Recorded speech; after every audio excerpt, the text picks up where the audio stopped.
T'es pas musulman, arrête de mentir. T'es musulman toi? Ok. T'es pas musulman? Tu veux baiser une fille pendant le ramadan? Je la connais pas en arabe. Je ne connais pas en arabe. Ouais, gros, t'es un pédophile, ma gueule. Tu sais, en prison, tu commences à te niquer ta mère en prison. Bon les gars, je m'excuse auprès des musulmans, des maghrébines et des arabes. Tu vas plus jamais recommencer. Que je ne recommencerai plus mes bêtises, mes conneries, etc. Que je ne parlerai plus à qui que ce soit. Et que je vais même m'écarter des réseaux. Voilà, c'est bien. Ouais, c'est bien. Bonjour. Cette vidéo que je partage avec vous m'a révoltée, parce qu'elle met en scène l'humiliation gratuite d'un homme noir. Mais il ne s'agit pas pour moi de défendre l'indéfendable. Si cet homme a été pris en train d'avoir des agissements pédophiles, comme l'affirment ces justiciers gardiens de la morale, il devrait le remettre entre les mains des autorités, car en France, il n'y a pas de justice privée. Si en revanche, il a été pris avec une jeune femme majeure et consentante, alors c'est une affaire d'adultes qui ne regardaient que les deux protagonistes. On ne peut cependant pas écarter que sous la pression de ses proches, la jeune femme ait dénoncé son amoureux ou amant, l'accusant d'agression sexuelle.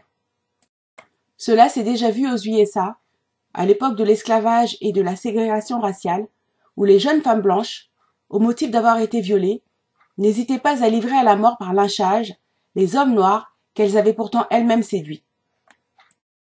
Mais les justiciers gardiens de la morale de cette vidéo ont tiré prétexte de la religion pour assouvir, à mon avis, leur propre penchant négrophobe, la satisfaction d'humilier l'homme noir.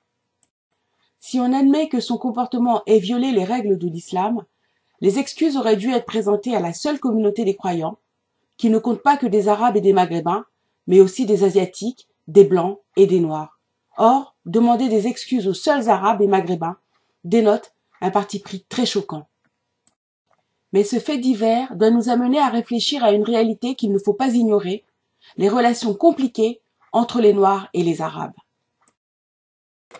Je l'ai fait dans mon essai « Élever des enfants noirs ou métis chez les Blancs, conseil aux parents », et cet incident montre combien mon analyse est pertinente et toujours d'actualité. Tous les Arabes ne sont pas pareils, d'accord, mais c'est de notoriété publique que les arabo-musulmans apprécient nullement les mariages avec des Noirs, surtout quand le marié est noir. J'avoue ne pas vouloir discuter ici de cet aspect, car cette détestation du noir est le résultat d'une construction culturelle que eux-mêmes, arabo-musulmans, doivent, s'ils le veulent vraiment, travailler à éradiquer. Non, moi je veux plutôt évoquer le goût des hommes noirs pour l'exogamie, c'est-à-dire le fait de chercher sa partenaire en dehors de sa communauté d'appartenance, à tout prix, au péril de son intégrité physique, comme on le voit ici, de son équilibre mental, dans un mariage infernal à cause de l'hostilité de la belle famille, ou carrément de sa vie, car il y a déjà eu des faits divers sanglants.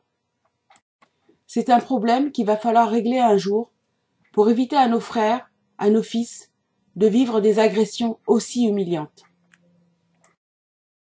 Si ces thématiques identitaires, centrées sur la communauté noire vous intéressent, abonnez-vous à ma chaîne, partagez mes vidéos, soutenez-moi par des pouces pour en augmenter la visibilité et activez la cloche de notification pour être informé de la publication de mes nouvelles vidéos. Merci.